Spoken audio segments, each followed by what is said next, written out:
So everyone, we are going to create the project in which we are going to detect the obstacle and display that on this OLED display. Okay.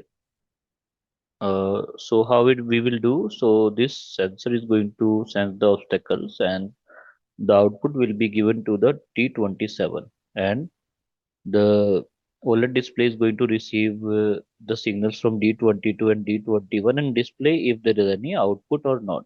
Okay. So how to make the connections? First of all, this IR sensor should be connected to the D27, ground should be connected to ground, and VCC should be connected to V input.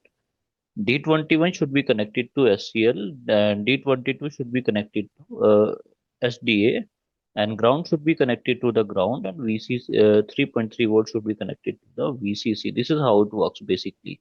Okay, you can take the screenshot of these, like VCC 3.3 volt, ground should be ground, output should be pin number 27. Okay, and OLED in the same way.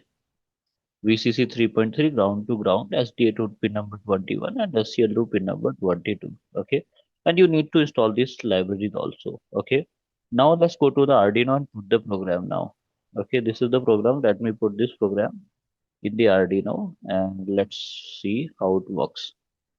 It will take 1 to 2 minutes to upload the program, and let's see how the output will works in this program in the over the microcontroller. So we are uploading all that in microcontroller. Let's see how it works. Okay.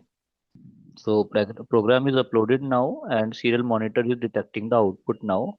So let's see the on physical devices.